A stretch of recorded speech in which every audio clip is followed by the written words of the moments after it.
podcast fam. Welcome to Motherhood in Black and White. I'm Kaanji. I'm Tara. And it's great to be back with you. This week, Tara and I want to have a conversation about a topic that really didn't have a name. But you know what, Tara? I think it did have a name. I just never knew what it was. I'd never heard of it. Yeah. Yeah. And it's really interesting. So a couple of months back, in April of 2024, the New York Times did an article on kinkeeping. Mm-hmm.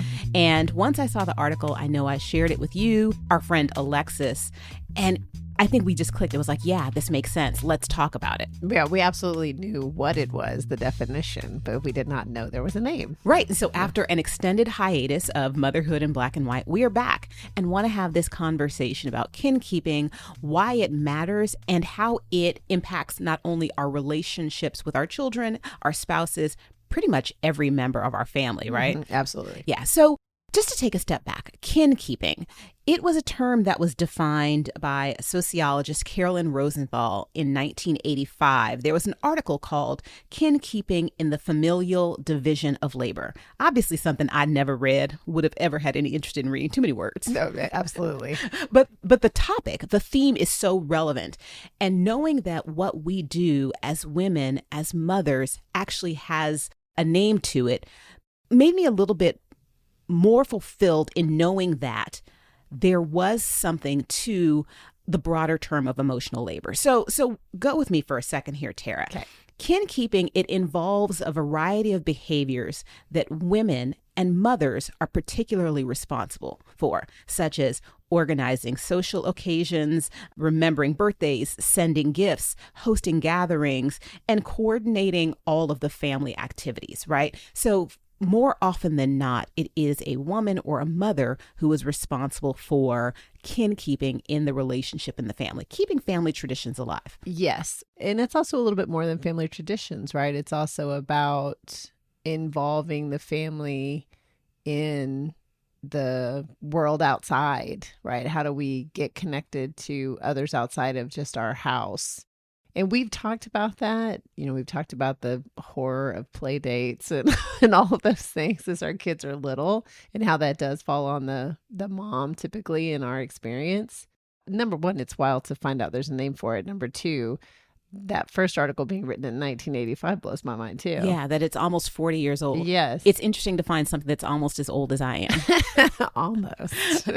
Oh, is that a little bit of shade you're No, throwing? Okay. Not at So all. You're fabulous. before we talk about kinkeeping, let us just digress a little bit, as you know I am often to do.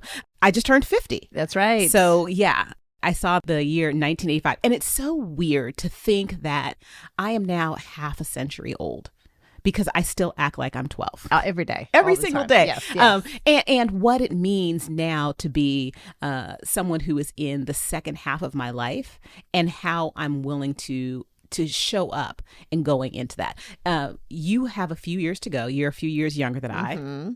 Even though both of us, our sons are similar in age. So my son Roman is 15. Gage will be 14 this year, next month. Yeah. So I started a little later than you. It doesn't matter. Right. We're here. We're not keeping track At all. And it was weird because I was at yoga class the other day and they celebrated me when I turned 50. And one of the women in the studio said to me, Kaanji, I love the way that you are owning this and showing up and really proudly exclaiming that you are 50 and proclaiming it. You know, and I think for so long, women were taught not to talk about our age, right? And there was this whole, when you get older, you don't want people to know it. Everything is about anti-aging creams, anti-aging. Right. Slowing it down. Slowing it down yeah. or stopping it.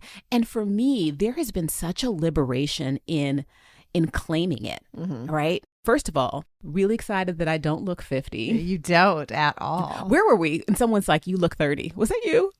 Was that me? It might have been. I don't know. We were somewhere and someone's like, no, you have to be like 30 or 34. We were at dinner somewhere. Yeah. And someone said that. And of course, they were probably just trying to get a larger tip, but I will pay it. I was like, gladly. Take my American dollar. Yeah, with any compliment. But I think for me, it's a couple of things. One, the fact that being 50 years old doesn't mean what it used to mean.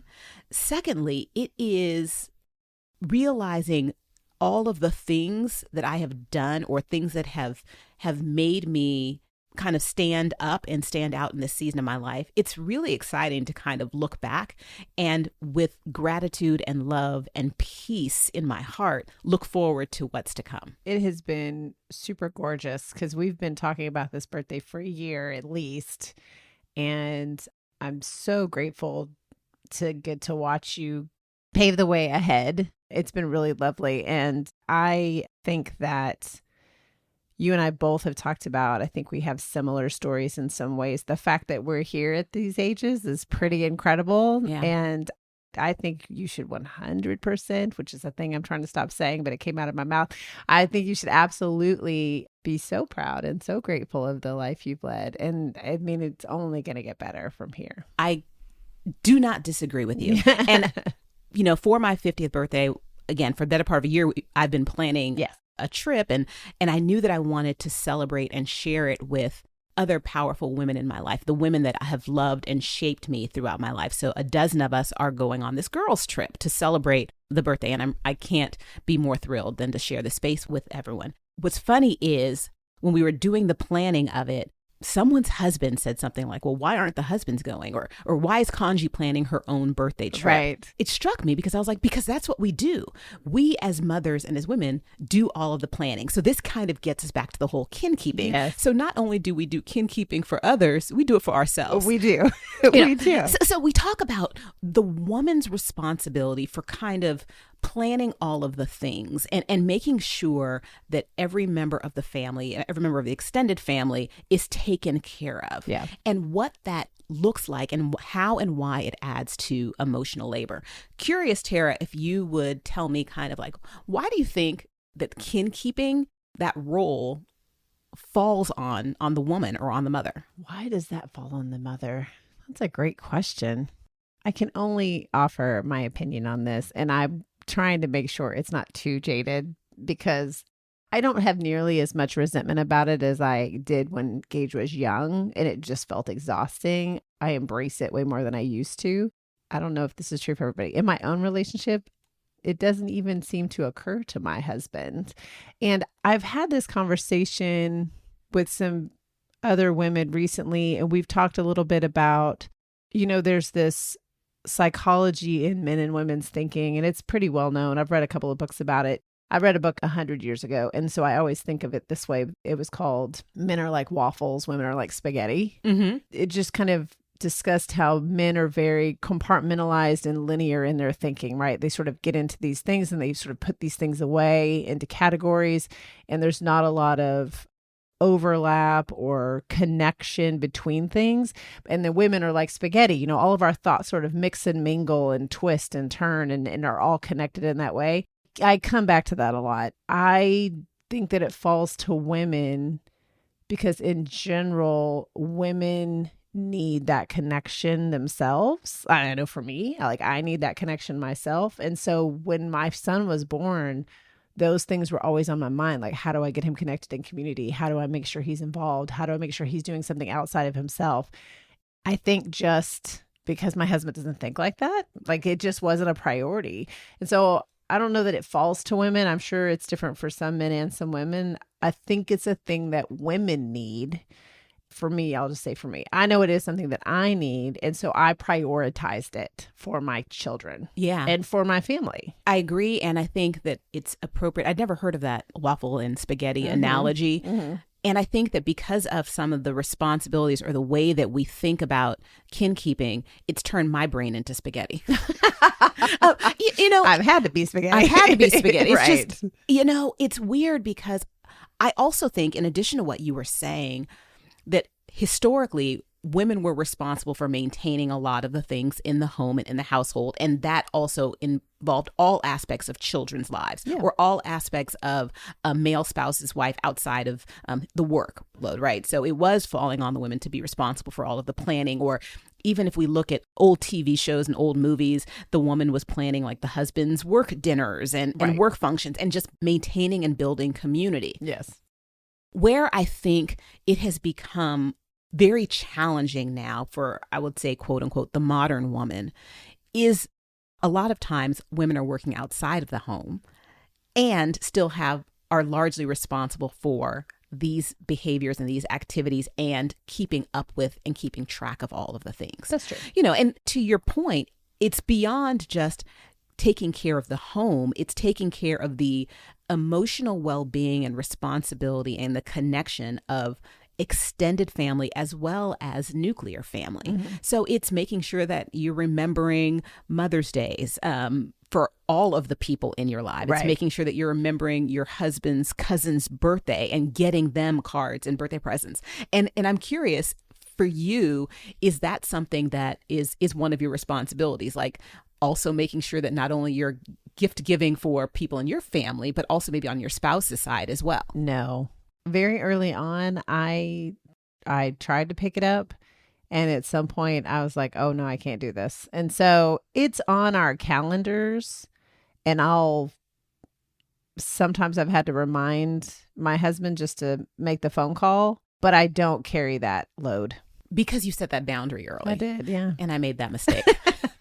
Which is, it can be corrected. It can, but it's hard. It is hard. And I think in the beginning of my relationship and in my marriage, I did do all of those things. Mm-hmm. Like I was the one that was responsible for sending my mother-in-law birthday gifts and holiday presents and the extended family as well.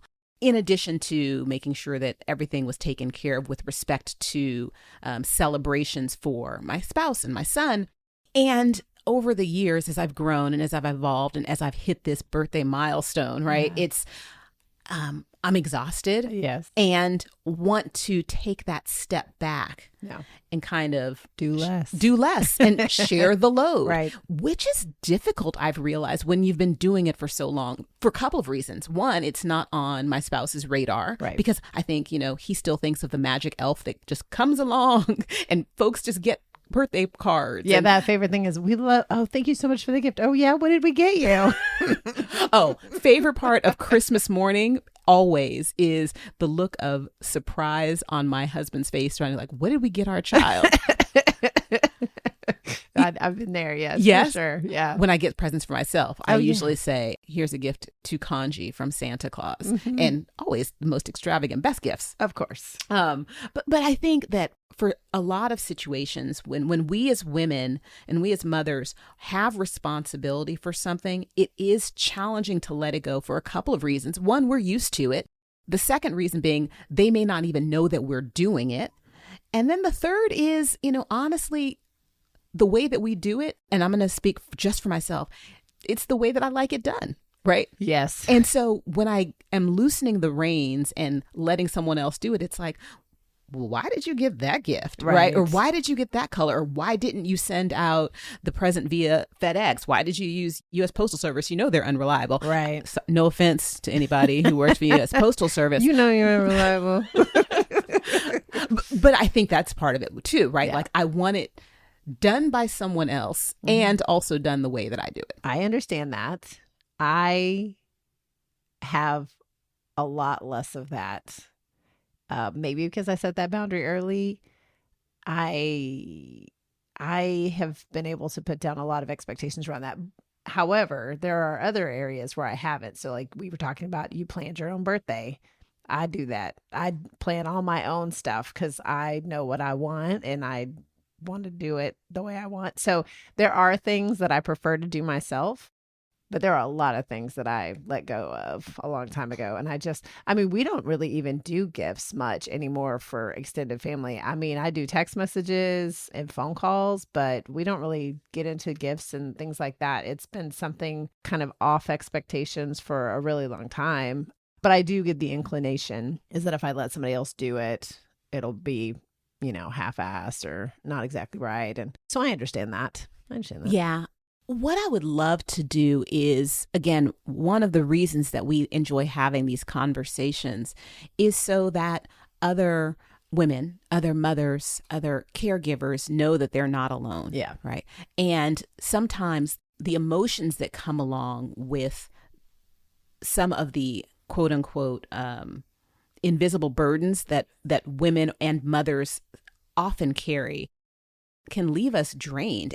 The word that I've said to my therapist often is exhausted, right? I just feel sometimes that not only am I doing all of the things, I'm also responsible for all of the things. Well, when we've talked, I mean, this isn't new, right? And I've tried to explain to somebody recently. Who was I can't remember who I was talking to. Anyway, but we were talking about the responsibility part of it, because it's one thing to make a to-do list of some action items that need to be taken care of, and I can coordinate that. But it's the carrying around in my mind of the things that need to get done that won't get done if I don't stay on top of them. And that's where I struggle. It's less about like, oh, I need to run by the store and grab this, or I need to make sure he gets to this on time. That stuff, like the actual action items, I can coordinate that pretty easily. But it's, Tuesday afternoon and I'm in a meeting at work and I all of a sudden remember that Gage has to do this thing for his next advancement in Scouts, and I haven't scheduled that yet. It's that stuff. It's just the mental capacity that I sacrifice to being responsible for it. And I think, like, especially when he was younger, again, I'm not as resentful about it these days, but that's where I get sideways, is because it's not on anybody else's radar. Like, nobody else is spending mental energy on this but me. Right. Not even Gage. And it's his stuff. You know what I mean? And I think that's the part that exhausts me more than anything, is that it feels like I'm shouldering it. Right. All of it. Yeah. And the gendered roles, it's getting better in terms of equity with respect to relationships. And I think that that's because of something that you do so well, Tara, and I would be better served if I kind of took some notes from you, my younger friend. And that's something that I would hope that our podcast family like really leans into and pauses and reflects. If you are someone who kind of struggles with the weight of the responsibility of the kinkeeping in your family, I think one thing that we would best be served to do is to do something which would be to create those boundaries, right? And to create the understanding, if you have support of others, what responsibility you can and are going to hold, and then also kind of like hand it off to others. Right. And if it's not a partner, there are things you can hand off to children at age appropriate times. And I would add on to that, another thing that I've had to do for myself that has helped with the mental load that you were speaking to earlier is we also have to give ourselves grace and accept a little bit more bare minimum. Like, it doesn't have to be exactly the way you envisioned it every single time. It doesn't have to be at 100% capacity every single time. Bare minimum works just fine. Like, I say this all the time. My 120% is somebody else's like 65. You know what I mean? Absolutely. And so I think, like, yes, set boundaries. Yes, learn how to do a little less hand over, but also be okay with it doesn't have to be perfect. Bare minimum is just fine. Like, the finish line is the finish line. It doesn't matter how you get there. You just got to get there. And as we craft our own journeys and our own stories, it's critical to understand how much of the narrative in our head has been shaped not only by our childhoods, but also, generationally. And again, yes, because for generations, I think women were largely responsible for these activities that we're talking about that have fallen under this kinkeeping umbrella. We also think with respect to cultures, like culturally, as a Black woman, all of these things have fallen on the shoulders of Black women. And so if I'm getting to a point where I would say, I'm not going to do this, my mother and my grandmother, God bless her, she's 90 years old, she's still living on this earth, they would clutch their pearls. There were some feelings about it. Yeah, even if I were to think about complaining about it, yeah, because this is something that they did and continue to do. Yes. And so I think that your advice to kind of give ourselves grace, so necessary, so needed, and to realize that we're moving forward. And with traditions, some traditions kind of need to be tweaked a little bit, and we move forward, and it's okay with the society we're in now and with the way that things are changing to make some changes in the behaviors and the things that we used to do. Yes. To not just accept what everybody tells us we should be doing, and to really question, like, What is it that I want to be doing? What is it that our family actually needs, as opposed to what have I been told that I'm supposed to be doing? Right. How do you stop and start asking yourself those questions? It's like I work in a world where I spend a lot of time focusing on gender bias and conformity bias and confirmation bias and all of these things that basically just lead us to realize sometimes the way that we think and the actions that we take are a direct result of our experiences and our exposure, right? So if our experience has been that the female person or the female caregiver is largely responsible for certain things, then that's the path that we tend to go down because of that experience or the exposure. If that's the stereotype that we see in media, if that's the expectation, the portrayal in any sort of media that we consume, then that's kind of like what that expectation is. And so what I want to kind of empower everyone with is the ability, my wisdom of 50 now. That's right. We're all at your right. feet. So now that I've entered this new decade, I'm like, let me just give wisdom out. Wait, shoot. If Gandalf the Grey could do it, I'm going to call myself Kaanji the Black. I have to have some sort of name. I love it. Okay, the wise one. No. But seriously, the wisdom that I would want to impart would just be to create your own story, right, to craft your own story as you move forward. And a lot of it starts with just that moment of reflection, starting to really assess and say, what is it that I want? What is it that I need? And what am I willing to do? And the power of the pause is super powerful, and it's very difficult to do, but it's simple, right? It's difficult because we're constantly on the go. Right. We're constantly doing, thinking, and it's simple because all we really need to do is give ourselves that moment of peace and space to really just look inward and lean inward and say, this is what I need, what's best for me, and it's okay to prioritize me and myself. Absolutely. I think it's also difficult, to your point about like society and your partner and your family. I know in my experience, when I've paused and I've tried to stand in my own, there's a lot of wiggling that happens around me because it makes other people uncomfortable. And so I think it's difficult because you're not only going to be wrestling with yourself, but you're going to be wrestling with those around you that have relied on you for things and have had expectations about what it looks like. And to stand in your own space and let them shake a little bit and then start to stand in their own space is so powerful. It's not easy. And it's not easy. And it's worth it. It's totally worth it. Yeah. Yeah. So if you are listening to this podcast episode in real time, it's Gemini season, and Tara and I are both Geminis. Before we wrap up, I would love to learn from you, Tara, kind of, we don't talk about zodiac signs. You had us early in the podcast. We talked about Enneagrams, and I know you're a huge Enneagram follower, and I tried it and just, I couldn't. People always ask me, I was like, I know I did the test. I don't remember what the test said, but I'm huge about zodiac signs and how certain characteristics tend to be applicable to people who are under certain zodiac signs. So I would like you to share with the podcast family, like, what trait about being a Gemini that is typically assigned to Geminis is something that is absolutely true for you? The most is the adaptability. You can pretty much put me anywhere, any place, anytime, and I can roll. Like, I get along. I'm laid back. I don't do it as much as I used to in an unhealthy way, but I can adjust myself to fit the mode. I think that's probably the biggest one for me. I wholeheartedly agree. I was going to say I 100% agree. And like you, am trying to get rid of that word because it's so overused. It is. I am so tired of 100%, and I'm the guiltiest person. You absolutely Stop are. using it. So I've adjusted. I've adapted my vocabulary. Nice.